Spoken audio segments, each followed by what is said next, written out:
welcome to our new vlog. मैं हूँ Shalini Gera, certified financial planner and senior partner at Ingenitis. आज हम बात करेंगे क्रिप्टो करेंसी के ऊपर। आप सोचेंगे क्रिप्टो करेंसी क्यों? हमारे काफी सारे क्लाइंट्स हमारे क्लाइंट मीटिंग्स में हमसे जरूर पूछते हैं कि हमें क्रिप्टो करेंसी में इन्वेस्ट करना चाहिए या नहीं करना चाहिए। मेरा उन्हें एक सिंपल सा रिस्पॉन्स होता है कि आप उसी एसेट क्लास में इन्वेस्ट करिए जिसे आप अच्छे तरीके से समझते हैं। सिर्फ रिटर्न्स के बेसिस पर आपके फ्रेंड्स ने या कलीग्स ने कोई बहुत अच्छा रिटर्न कमाया हो, ये समझकर ये जानकर किसी एसेट क्लास के पीछे नहीं जाना चाहिए। क्रिप्टो करेंसी के बारे में बात करना और जरूरी हो गया है क्योंकि government of India the crypto currency and regulation of the digital currency act 2021 parliament में लेकर आया है। इस एक्ट से क्रिप्टो करेंसी होल्डर्स और क्रिप्टो करेंसी एस्पिरेंट्स को क्या फर्क पड़ता है, इसके बारे में भी कुछ बात करेंगे। तो चलिए चलते हैं इस व्लॉग की तरफ, जानते हैं क्रिप्टो करेंसी को थोड़े और सिंपल टर्म्स में। सबसे पहले बात करते हैं क्रिप्टो करेंसी है क्या। क्रिप्टो करेंसी दो वर्ड से बना है, क्रिप्टो और करेंसी। क्रिप्टो यानी कि एक सीक्रेट लैंग्वेज और करेंसी यानी कि गुड्स या सर्विसेज को बाय और सेल करने का तरीका। इसे क्रिप्टो इसीलिए बोला जाता है क्योंकि इसकी जो ट्रांजैक्शंस होती है वो एक सीक्रेट लैंग्वेज में कोडेड होती है। 2008 में सतोशी नाकामोटो ने क्रिप्टो करेंसी का इजाद किया था। वो चाहते थे कि एक ऐसी करेंसी डेवलप हो जो बहुत ही सिक्योर हो, जिसको हैकर्स हैक ना कर सके। उन्होंने 1.1 मिलियन बिटकॉइंस माइन करे और अब तक 18 मिलियन बिटकॉइन सर्कुलेशन में है। बिटकॉइंस एक टाइप की ही क्रिप्टो करेंसी है। ये जानना बहुत जरूरी है कि जितने भी क्रिप्टो करेंसी के कॉइन्स होते हैं ये फाइनाइट ही होते हैं। इसका मतलब आप इन्हें अनलिमिटेड तरीके से यूज नहीं कर सकते हैं, उनका एक लिमिटेड नंबर ही होता है। So total number of bitcoins जो कि माइन किए जा सकते हैं वो सिर्फ 21 मिलियन है। नाउ इन बिटकॉइंस की ट्रांजैक्शंस होती कैसे, ये वर्क कैसे करता है, ये समझते हैं। मान लीजिए कि हमारे पास दो लोग हैं ए और बी जो कि आपस में ट्रांजैक्ट करना चाहते हैं। ए के पास एक कार है और बी के पास कुछ क्रिप्टो करेंसी है जिससे वो कार परचेज करना चाहता है। नाउ ए अपनी कार बी को ट्रांसफर कर देगा और बी अपनी क्रिप्टो करेंसी ए को ट्रांसफर करेगा। ये जो ट्रांजैक्शन है ये ट्रांजैक्शन एक सीक्रेट लैंग्वेज में कोडेड होगी, एक डिजिटल लैंग्वेज में कोडेड होगी और इस सीक्रेट ट्रांजैक्शन को एक ब्लॉक के अंदर पाया जाएगा। ये सीक्रेट ट्रांजैक्शन एक ब्लॉक के अंदर ट्रांसफर होगी। वर्ल्ड में जितनी भी क्रिप्टो करेंसी की ट्रांजैक्शंस हो रही है वो सारी की सारी इन ब्लॉक्स के अंदर ट्रांसफर हो जाती है और ये सारे के सारे ब्लॉक्स एक चेन से लिंक्ड होते हैं। जैसे ही एक ट्रांजैक्शन होती है वो इस चेन के एंड में लॉन्च हो जाती है। इंटरेस्टिंग बात ये है कि ये जो सारे के सारे ब्लॉक्स हैं ये सेम ट्रांजैक्शन ही कैरी करेंगे और एक ब्लॉक पिछले ब्लॉक के लिंक के बारे में बताएगा। क्यों हम बोलते हैं कि क्रिप्टो करेंसी बहुत ही सिक्योर करेंसी है, ये इसीलिए है कि मान लीजिए अगर कोई हैकर इनको हैक करना चाहता है, कोई डिजिटल करेंसी चुराना चाहता है, तो उसे क्या करना पड़ेगा? उसे एक ब्लॉक को ऑल्टर करना पड़ेगा, उसे उस ब्लॉक के कंटेंट्स को ऑल्टर करना पड़ेगा और उस डिजिटल करेंसी को वहां से हटाना पड़ेगा। ये करने के लिए उसे उस ब्लॉक के कंटेंट्स को ऑल्टर करना पड़ेगा, मगर बिकॉज सारे के सारे ब्लॉक्स में सेम ट्रांजैक्शंस ही पाई जाती है, इसीलिए वो ऑल्टर्ड ब्लॉक दूसरे ब्लॉक से मैच नहीं करेगा और सिस्टम इसको रिजेक्ट कर देगा। इसे हम ब्लॉकचेन टेक्नोलॉजी बोलते हैं एंड बिकॉज एक फ्रॉडुलेंट ट्रांजैक्शन रिजेक्ट करी जाती है, इसीलिए ये ट्रांजैक्शन और ये सिस्टम बहुत ही सिक्योर है। समझते हैं क्रिप्टो करेंसी के एडवांटेजेस के बारे में। पहला एडवांटेज, क्रिप्टो करेंसी बहुत ही सिक्योर टेक्नोलॉजी है। यही बात हमने अभी एक एग्जांपल से समझी। नंबर 2, क्रिप्टो करेंसी आपको इन्फ्लेशन से प्रोटेक्ट करता है। कैसे?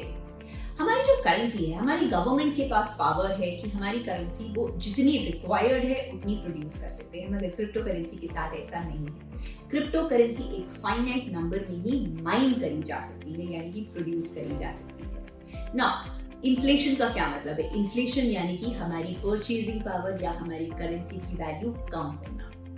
ना बिकॉज एक finite number of currency coins he available है हमारी इंडस्ट्री के अंदर, तो अब करेंसी की डिमांड तो बढ़ती जा रही है बिकॉज लोग और उसे खरीदना चाह रहे हैं, मगर सप्लाई लिमिटेड है। सप्लाई लिमिटेड है, डिमांड बढ़ रही है। Simple demand supply economics prices भी बढ़ेंगी ना, बिकॉज क्रिप्टो करेंसी की प्राइसेस बढ़ रही है, वो आपको इन्फ्लेशन से प्रोटेक्ट करेगा।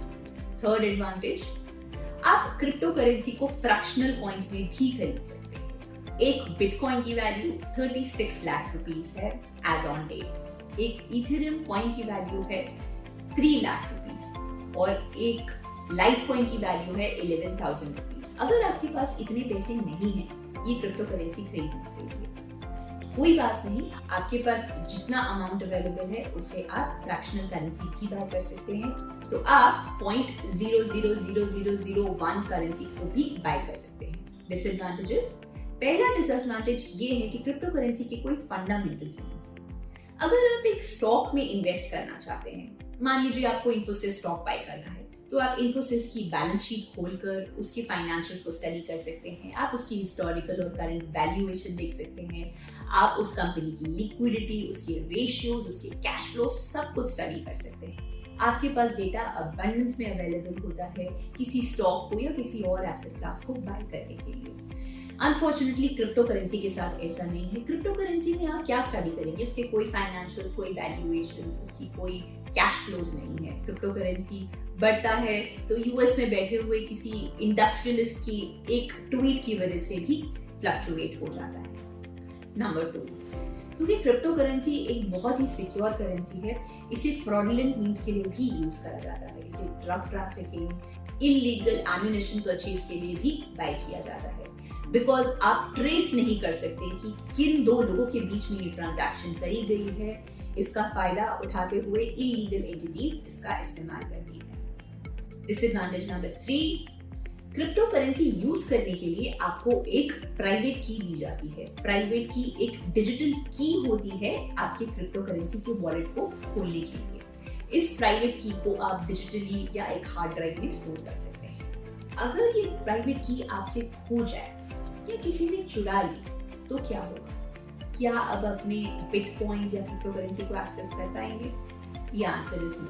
अगर आपकी प्राइवेट की आपसे खो गई तो आपका वॉलेट और उसके अंदर लॉज्ड जितनी भी क्रिप्टो करेंसी है वो हमेशा के लिए लॉक होके आपसे अलग हो जाएगा और आप उसे एक्सेस कर नहीं पाएंगे। ये कस्टमर के लिए एक फाइनेंशियल लॉस है। डिसएडवांटेज नंबर 4, क्रिप्टो करेंसी एक बहुत ही वॉलेटाइल करेंसी है। इसी साल 2021 में क्रिप्टो करेंसी ने लगभग 70% की फ्लक्चुएशंस देखी। जनवरी 2021 से लेकर अब तक क्रिप्टो करेंसी 70% उठ चुका है। फरवरी 2021 में इलॉन मस्क ने ये डिक्लेयर किया कि टेस्ला ने $1.5 बिलियन बिटकॉइंस में इन्वेस्ट करे हैं एंड उस एक महीने में बिटकॉइन की प्राइस 54% इंक्रीज हो गई। कुछ महीनों बाद इलॉन मस्क ने डिक्लेयर किया कि क्रिप्टो करेंसी हमारे क्लाइमेट के लिए, हमारे प्लैनेट के लिए डिसएडवांटेजेस है, क्योंकि ये बहुत ज्यादा high computing, high electricity use कर सकता है और इससे हमारा कार्बन फुटप्रिंट बढ़ता है। ये ट्वीट करते ही जो करेंसी है सेम डे 7% गिर गई। सो यूएस में बैठा हुआ एक इंडस्ट्रियल और उसका 280 कैरेक्टर का ट्वीट आपकी करेंसी को मेजरली फ्लक्चुएट करवा सकता है। डिसएडवांटेज नंबर 5, क्रिप्टो करेंसी का हमारे प्लैनेट और हमारे एनवायरनमेंट के ऊपर बहुत ही नेगेटिव इम्पैक्ट पड़ता है, क्योंकि क्रिप्टो करेंसी माइन करने के लिए हमें बहुत ही बड़े सुपर कंप्यूटर्स की रिक्वायरमेंट होती है। ये सुपर कंप्यूटर्स बहुत कॉस्टली होते हैं, बहुत टाइम तक चलते हैं एंड बहुत ज्यादा इलेक्ट्रिसिटी यूज कर सकते हैं, क्योंकि ज्यादातर कंट्रीज में इलेक्ट्रिसिटी कंजम्पशन अभी भी फॉसिल फ्यूल्स के थ्रू होती है, इसीलिए हमारा कार्बन फुटप्रिंट बढ़ता जा रहा है। डिसएडवांटेज नंबर 6, क्रिप्टो करेंसी बहुत ही सिक्योर है, मगर अनफॉर्चुनेटली जिस एक्सचेंज पे हमें क्रिप्टो करेंसी बाय या सेल करनी होती है वो एक्सचेंजेस इतने सिक्योर नहीं होते हैं। पास्ट में बहुत सारे एक्सचेंजेस को हैक किया गया है। पिछले साल ही बिटफिनिक्स और माउंट बॉक्स 2 एक्सचेंजेस को हैक किया गया और इन्वेस्टर्स को hundreds and millions of dollars का नुकसान हुआ। डिसएडवांटेज नंबर 7, बिटकॉइन या क्रिप्टो करेंसी बहुत ही अनरेगुलेटेड स्पेस है। चाइना ने क्रिप्टो करेंसी का यूसेज कंप्लीटली बैन कर दिया है। इंडिया में ये एक अनरेगुलेटेड इंडस्ट्री है। इसका मतलब कोई रेगुलेटर आपकी हेल्प के लिए नहीं आएगा। अगर आपके साथ स्टॉक्स में गलत तरीके से नुकसान हो जाता है, कोई आपके साथ स्टॉक्स या म्यूचुअल फंड्स में फ्रॉडुलेंट एक्टिविटी करता है, तो आपके पास एक रेगुलेटर है सेबी या security exchange board of India, जो कि पीनल एक्शन उठा सकता है। मगर क्रिप्टो करेंसी स्पेस में अगर कोई फ्रॉडुलेंट एक्टिविटी होती है, कोई हैकर आता है, तो आपके पास कोई रेगुलेटर नहीं है डिस्प्यूट रेज करने के लिए। And finally, because crypto currency cryptic nature की करेंसी है, आप जान नहीं सकते कि ट्रांजैक्शंस किन दोनों लोगों के बीच में हुए हैं, तो आप कोई भी रिफंड या कैंसिलेशन नहीं ले सकते हैं। आपने अगर ए को पैसे ट्रांसफर करने की बजाय बी को क्रिप्टो करेंसी ट्रांसफर कर दी गलती से, तो किसी को पता ही नहीं है कि बी है कौन, इसीलिए रिफंड का या कैंसिलेशन का सवाल होता है। क्रिप्टो करेंसी के बारे में इतना जानने के बाद ये समझते कि हम क्रिप्टो करेंसी में इन्वेस्ट कर कैसे सकते हैं। इंडिया में बहुत सारे नए एक्सचेंज आ गए हैं जो क्रिप्टो करेंसी की परचेज और सेलिंग को फैसिलिटेट करते हैं। आपको इन एक्सचेंजेस के साथ अपना एक अकाउंट खोलना होता है, अपनी KYC वैलिडेट करवानी होती है। उसके बाद ये आपको क्रिप्टो करेंसी परचेज, सेलिंग और ट्रैकिंग का मैकेनिज्म प्रोवाइड करते हैं। नेक्स्ट समझते हैं क्रिप्टो करेंसी लीगल है या इलीगल है इंडिया में। क्रिप्टो करेंसी होल्ड करना, इन्वेस्ट करना और ट्रेड करना बिल्कुल लीगल है, मगर क्रिप्टो करेंसी इंडिया में एक लीगल टेंडर नहीं है। इसका मतलब क्रिप्टो करेंसी को यूज करके आप प्रोडक्ट्स को बाय और सेल नहीं कर सकते हैं इंडिया में।